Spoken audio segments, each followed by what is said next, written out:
شروع اللہ کے نام سے جو بڑا مہربان نہایت رحم والا ہے۔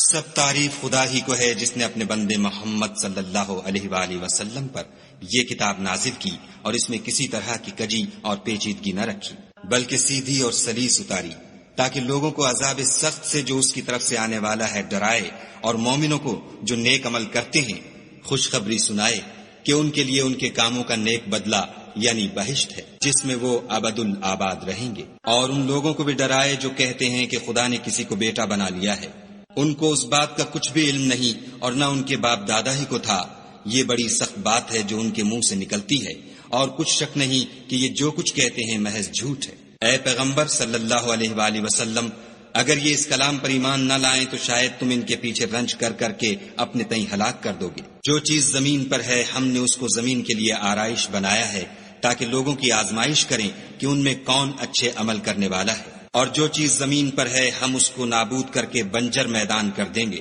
کیا تم خیال کرتے ہو کہ غار اور لوح والے ہماری نشانیوں میں سے عجیب تھے؟ جب وہ جوان غار میں جا رہے تو کہنے لگے کہ اے ہمارے پروردگار، ہم پر اپنے ہاں سے رحمت نازل فرما اور ہمارے کام میں درستی کے سامان مہیا کر۔ تو ہم نے غار میں کئی سال تک ان کے کانوں پر نیند کا پردہ ڈالے، یعنی ان کو سلائے رکھا، پھر ان کو جگہ اٹھایا تاکہ معلوم کریں کہ جتنی مدت وہ غار میں رہے دونوں جماعتوں میں سے اس کی مقدار کس کو خوب یاد ہے۔ ہم ان کے حالات تم سے صحیح صحیح بیان کرتے ہیں۔ وہ کئی جوان تھے جو اپنے پروردگار پر ایمان لائے تھے، اور ہم نے ان کو اور زیادہ ہدایت دی تھی، اور ان کے دلوں کو مربوط یعنی مضبوط کر دیا۔ جب وہ اٹھ کھڑے ہوئے تو کہنے لگے کہ ہمارا پروردگار آسمانوں اور زمین کا مالک ہے، ہم اس کے سوا کسی کو معبود سمجھ کر نہ پکاریں گے۔ اگر ایسا کیا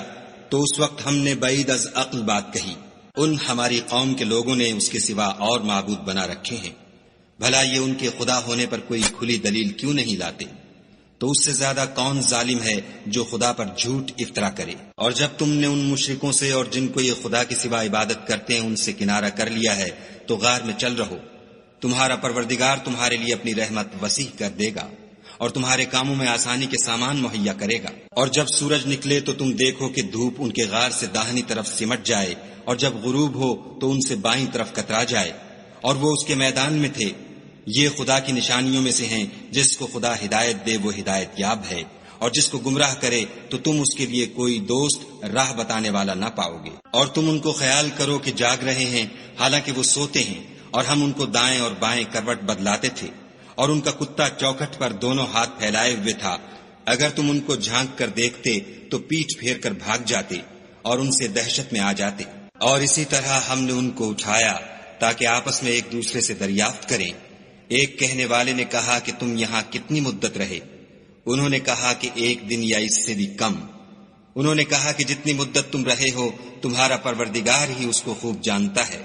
تو اپنے میں سے کسی کو یہ روپیہ دے کر شہر کو بھیجو، وہ دیکھے کہ نفیس کھانا کون سا ہے تو اس میں سے کھانا لے آئے، اور آہستہ آہستہ آئے جائے، اور تمہارا حال کسی کو نہ بتائے۔ اگر وہ تم پر دسترس پالیں گے تو تمہیں سنگسار کر دیں گے، یا پھر اپنے مذہب میں داخل کر لیں گے، اور اس وقت تم کبھی فلاح نہیں پاؤ گے۔ اور اسی طرح ہم نے لوگوں کو ان کے حال سے خبردار کر دیا تاکہ وہ جانیں کہ خدا کا وعدہ سچا ہے، اور یہ کہ قیامت جس کا وعدہ کیا جاتا ہے اس میں کچھ شک نہیں۔ اس وقت لوگ ان کے بارے میں باہم جھگڑنے لگے اور کہنے لگے کہ ان کے غار پر عمارت بنا دو۔ ان کا پروردگار ان کے حال سے خوب واقف ہے۔ جو لوگ ان کے معاملے میں غلبہ رکھتے تھے وہ کہنے لگے کہ ہم ان کے غار پر مسجد بنائیں گے۔ بعض لوگ اٹکل پچو کہیں گے کہ وہ 3 تھے اور چوتھا ان کا کتا تھا، اور بعض کہیں گے کہ وہ 5 تھے اور چھٹا ان کا کتا تھا، اور بعض کہیں گے کہ وہ 7 تھے اور 8واں ان کا کتا تھا۔ کہہ دو کہ میرا پروردگار ہی ان کے شمار سے خوب واقف ہے، ان کو جانتے بھی ہیں تو تھوڑے ہی لوگ جانتے ہیں۔ تو تم ان کے معاملے میں گفتگو نہ کرنا مگر سرسری سی گفتگو،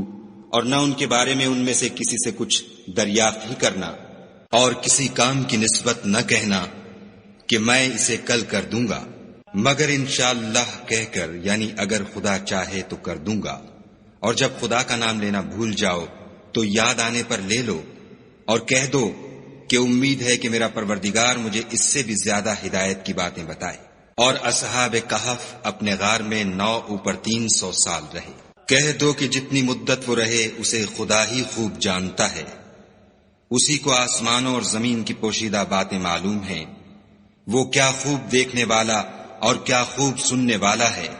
اس کے سوا ان کا کوئی کارساز نہیں،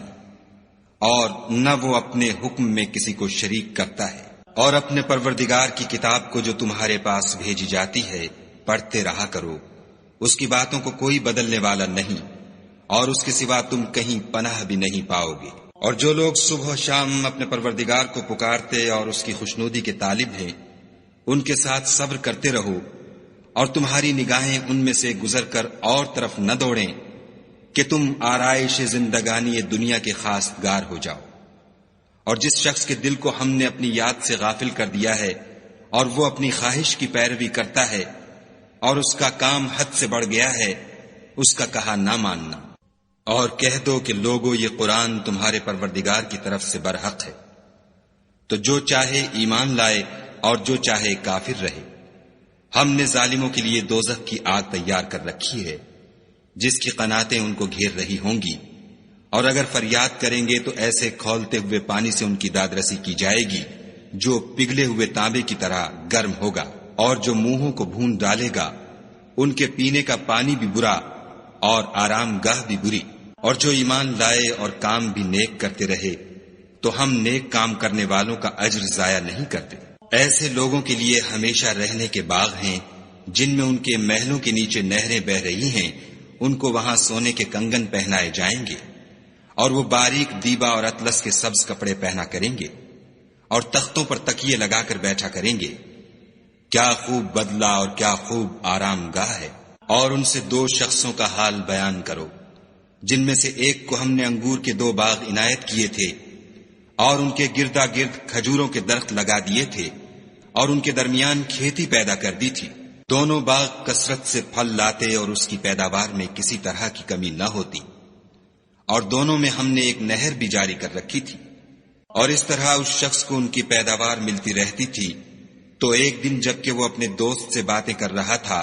کہنے لگا کہ میں تم سے مال و دولت میں بھی زیادہ ہوں اور جتھے اور جماعت کے لحاظ سے بھی زیادہ عزت والا ہوں، اور ایسی شیخیوں سے اپنے حق میں ظلم کرتا ہوا اپنے باغ میں داخل ہوا۔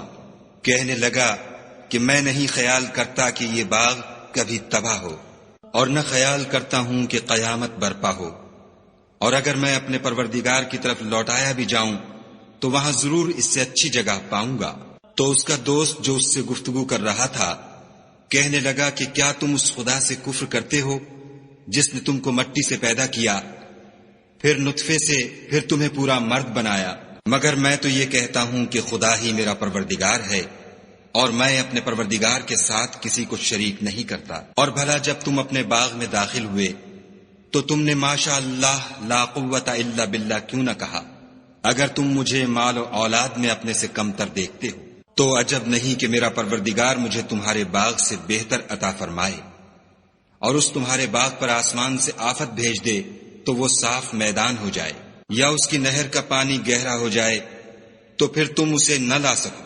اور اس کے میووں کو عذاب نے آ گھیرا اور وہ اپنی چھتریوں پر گر کر رہ گیا، تو جو مال اس نے اس پر خرچ کیا تھا اس پر حسرت سے ہاتھ ملنے لگا اور کہنے لگا کہ کاش میں اپنے پروردگار کے ساتھ کسی کو شریک نہ بناتا۔ اس وقت خدا کے سوا کوئی جماعت اس کی مددگار نہ ہوئی اور نہ وہ بدلہ لے سکا۔ یہاں سے ثابت ہوا کہ حکومت سب خدائے برحق کی ہے، اسی کا صلہ بہتر اور اسی کا بدلہ اچھا ہے۔ اور ان سے دنیا کی زندگی کی مثال بھی بیان کر دو، وہ ایسی ہے جیسے پانی جسے ہم نے آسمان سے برسایا تو اس کے ساتھ زمین کی رویدگی مل گئی، پھر وہ چورا چورا ہو گئی کہ ہوائیں اسے اڑاتی پھرتی ہیں، اور خدا تو ہر چیز پر قدرت رکھتا ہے۔ مال اور بیٹے تو دنیا کی زندگی کی رونق و زینت ہیں، اور نیکیاں جو باقی رہنے والی ہیں وہ ثواب کے لحاظ سے تمہارے پروردگار کے ہاں بہت اچھی اور امید کے لحاظ سے بہت بہتر ہیں۔ اور جس دن ہم پہاڑوں کو چلائیں گے اور تم زمین کو صاف میدان دیکھو گے اور ان لوگوں کو ہم جمع کر لیں گے تو ان میں سے کسی کو بھی نہیں چھوڑیں گے، اور سب تمہارے پروردگار کے سامنے صف باندھ کر لائے جائیں گے، تو ہم ان سے کہیں گے کہ جس طرح ہم نے تم کو پہلی بار پیدا کیا تھا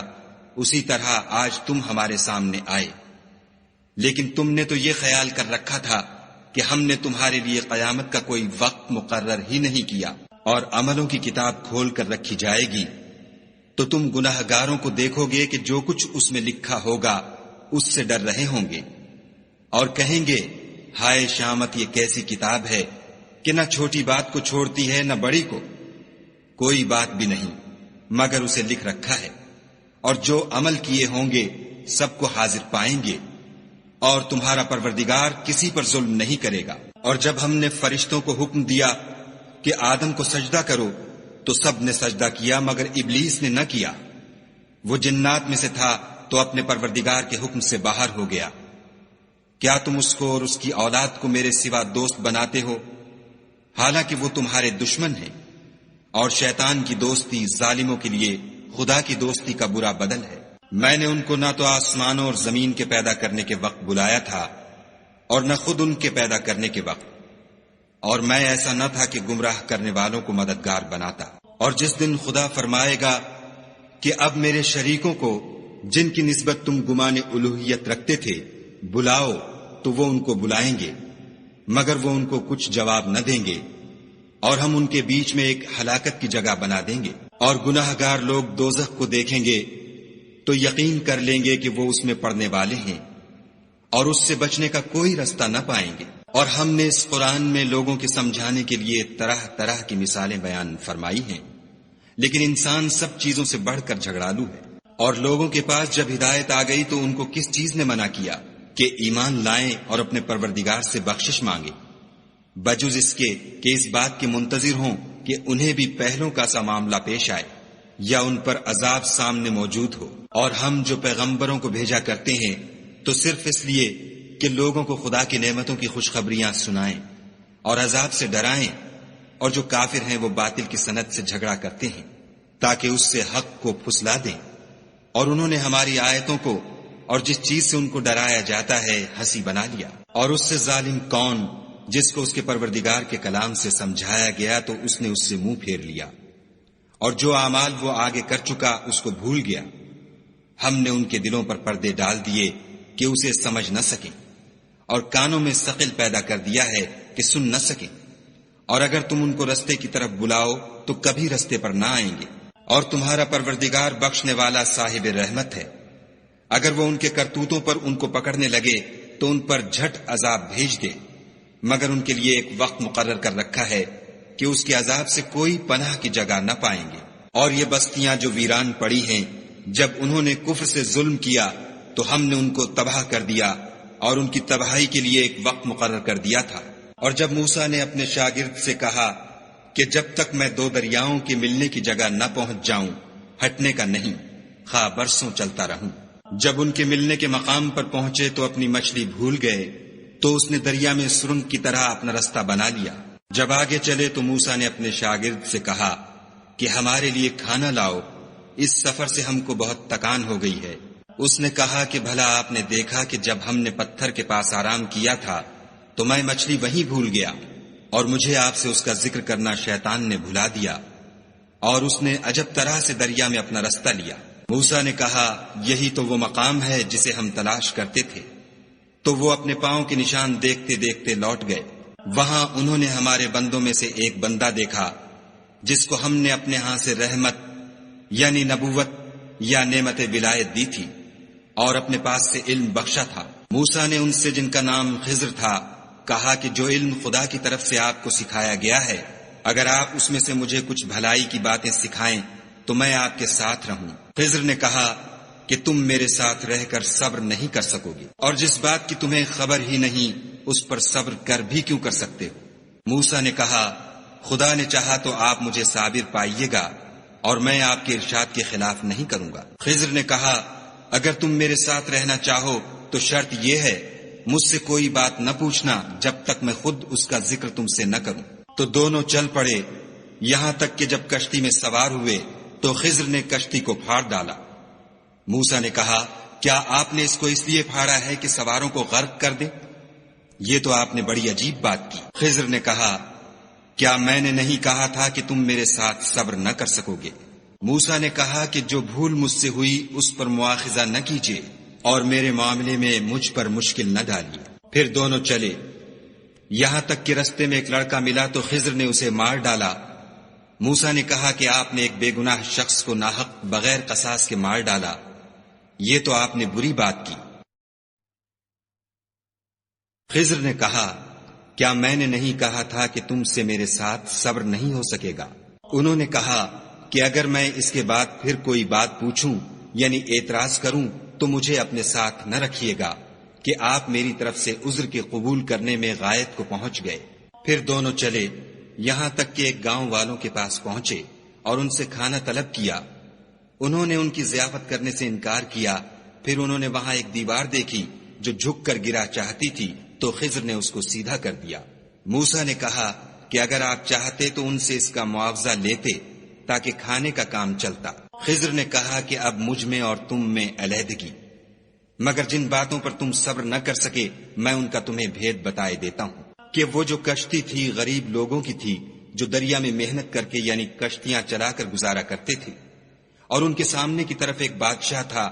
جو ہر ایک کشتی کو زبردستی چھین لیتا تھا، تو میں نے چاہا کہ اسے عیب دار کر دوں تاکہ وہ اسے غصب نہ کر سکے۔ اور وہ جو لڑکا تھا اس کے ماں باپ دونوں مومن تھے، ہمیں اندیشہ ہوا کہ وہ بڑا ہو کر بد کردار ہوگا، کہیں ان کو سرکشی اور کفر میں نہ پھنسا دے، تو ہم نے چاہا کہ ان کا پروردگار اس کی جگہ ان کو اور بچہ عطا فرمائے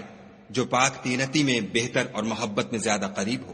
اور وہ جو دیوار تھی سو 2 یتیم لڑکوں کی تھی جو شہر میں رہتے تھے، اور اس کے نیچے ان کا خزانہ مدفون تھا، اور ان کا باپ ایک نیک آدمی تھا، تو تمہارے پروردگار نے چاہا کہ وہ اپنی جوانی کو پہنچ جائیں اور پھر اپنا خزانہ نکالیں۔ یہ تمہارے پروردگار کی مہربانی ہے اور یہ کام میں نے اپنی طرف سے نہیں کیے، یہ ان باتوں کی حقیقت ہے جن پر تم صبر نہ کر سکے۔ اور تم سے ذوالقرنین کے بارے میں دریافت کرتے ہیں، کہہ دو کہ میں اس کا کسی قدر حال تمہیں پڑھ کر سناتا ہوں۔ ہم نے اس کو زمین میں بڑی دسترس دی تھی اور ہر طرح کا سامان عطا کیا تھا، تو اس نے سفر کا ایک سامان کیا، یہاں تک کہ جب سورج کے غروب ہونے کی جگہ پہنچا تو اسے ایسا پایا کہ ایک کیچڑ کی ندی میں ڈوب رہا ہے، اور اس ندی کے پاس ایک قوم دیکھی۔ ہم نے کہا ذوالقرنین تم ان کو خواہ تکلیف دو خواہ ان کے بارے میں بھلائی اختیار کرو، دونوں باتوں کی تم کو قدرت ہے۔ ذوالقرنین نے کہا کہ جو کفر و بد کرداری سے ظلم کرے گا اسے ہم عذاب دیں گے، پھر جب وہ اپنے پروردگار کی طرف لوٹایا جائے گا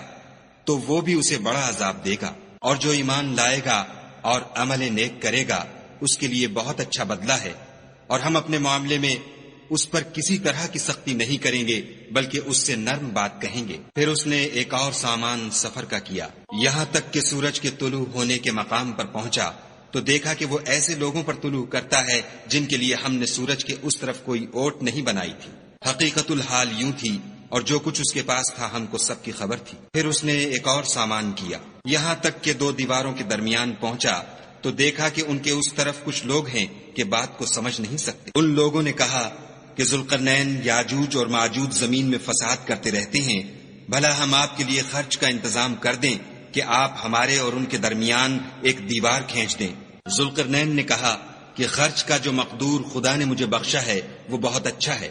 تم مجھے قوت بازو سے مدد دو، میں تمہارے اور ان کے درمیان ایک مضبوط اوٹ بنا دوں گا۔ تو تم لوہے کے بڑے بڑے تختے لاؤ۔ چنانچہ کام جاری کر دیا گیا، یہاں تک کہ جب اس نے دونوں پہاڑوں کے درمیان کا حصہ برابر کر دیا اور کہا کہ اب اسے دھونکو، یہاں تک کہ جب اس کو دھونک دھونک کر آگ کر دیا تو کہا کہ اب میرے پاس تانبا لاؤ کہ اس پر پگھلا کر ڈال دوں۔ پھر ان میں یہ قدرت نہ رہی کہ اس پر چڑھ سکیں اور نہ یہ طاقت رہی کہ اس میں نقب لگا سکیں۔ بولا کہ یہ میرے پروردگار کی مہربانی ہے، جب میرے پروردگار کا وعدہ آ پہنچے گا تو اس کو ڈھا کر ہموار کر دے گا، اور میرے پروردگار کا وعدہ سچا ہے۔ اس روز ہم ان کو چھوڑ دیں گے کہ روئے زمین پر پھیل کر ایک دوسرے میں گھس جائیں گے، اور سور پھونکا جائے گا تو ہم سب کو جمع کر لیں گے، اور اس روز جہنم کو کافروں کے سامنے لائیں گے جن کی آنکھیں میری یاد سے پردے میں تھیں اور وہ سننے کی طاقت نہیں رکھتے تھے۔ کیا کافر یہ خیال کرتے ہیں کہ وہ ہمارے بندوں کو ہمارے سوا اپنا کارساز بنائیں گے؟ تو ہم خفا نہیں ہوں گے، ہم نے ایسے کافروں کے لیے جہنم کی مہمانی تیار کر رکھی ہے۔ کہہ دو کہ ہم تمہیں بتائیں جو عملوں کے لحاظ سے بڑے نقصان میں ہیں، وہ لوگ جن کی صحیح دنیا کی زندگی میں برباد ہو گئی اور وہ یہ سمجھے ہوئے ہیں کہ اچھے کام کر رہے ہیں۔ یہ وہ لوگ ہیں جنہوں نے اپنے پروردگار کی آیتوں اور اس کے سامنے جانے سے انکار کیا، تو ان کے اعمال ضائع ہو گئے، اور ہم قیامت کے دن ان کے لیے کچھ بھی وزن قائم نہیں کریں گے۔ یہ ان کی سزا ہے یعنی جہنم، اس لیے کہ انہوں نے کفر کیا اور ہماری آیتوں اور ہمارے پیغمبروں کی ہنسی اڑائی۔ جو لوگ ایمان لائے اور عمل نیک کیے ان کے لیے بہشت کے باغ مہمانی ہوں گے، ہمیشہ ان میں رہیں گے اور وہاں سے مکان بدلنا نہ چاہیں گے۔ کہہ دو کہ اگر سمندر میرے پروردگار کی باتوں کے لکھنے کے لیے سیاہی ہو تو قبل اس کے کہ میرے پروردگار کی باتیں تمام ہوں سمندر ختم ہو جائے، اگرچہ ہم ویسا ہی اور اس کی مدد کو لائیں۔ کہہ دو کہ میں تمہاری طرح کا ایک بشر ہوں، البتہ میری طرف وہی آتی ہے کہ تمہارا معبود وہی ایک معبود ہے۔ تو جو شخص اپنے پروردگار سے ملنے کی امید رکھے چاہیے کہ عمل نیک کرے اور اپنے پروردگار کی عبادت میں کسی کو شریک نہ بنائے۔